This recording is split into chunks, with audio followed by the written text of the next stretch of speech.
Today's podcast is going to be a short one, covering risk in the analysis using the decision aid. Pretty much anytime we've developed decision aids in the past, we get the very first get a couple of users out there, and they'll put their data in, and the very first thing we get is, hey, the answers are wrong. I put in a $4 price, and I've calculated all this stuff myself, and your answers aren't what I expected, $4. And the answer to that question is, well, there's always a possibility there's some sort of glitch somewhere, but usually the situation is that the user does not understand that these models incorporate price and yield risk based on historical price and yield risk, and what we do is we impose that on the future. So what does that mean? That means that you put in an average price into the decision aid, but we develop a distribution around that price based on how variable the prices were in the past. That brings a lot more realism to the projections and to the results. Any credible economist out there is going to be using some similar techniques to provide an opportunity to have the results have a lot more meaning than if you just say, I've got one price multiplied times one yield. It doesn't take very long to figure out that you don't know what yields are and you don't really know what prices are, and so to consider a full range of prices and yields is a more appropriate option.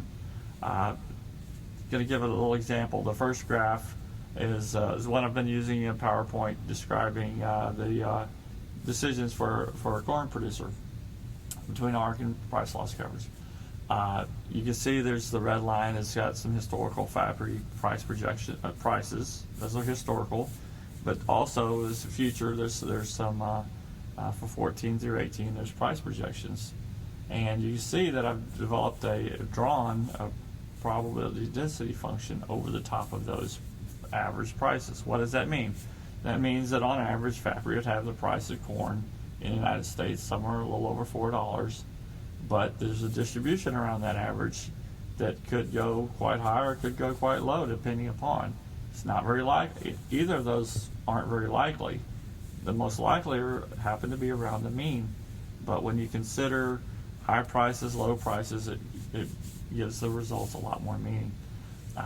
One of the things that people don't quite understand, if you look at another way to look at these prices, for the same roughly $4 price forecast, the second graph here shows the high and low graph.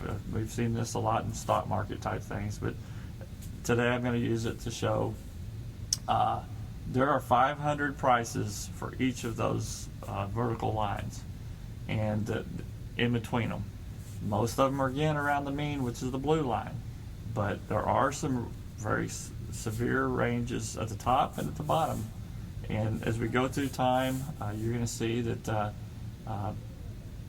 obviously we got some really low price observations that could happen. Not very likely, so they're not going to happen out of 500 draws. They're not going to be drawn too many times at those levels. But again, they are possible, so we need to make sure to include them in the analysis.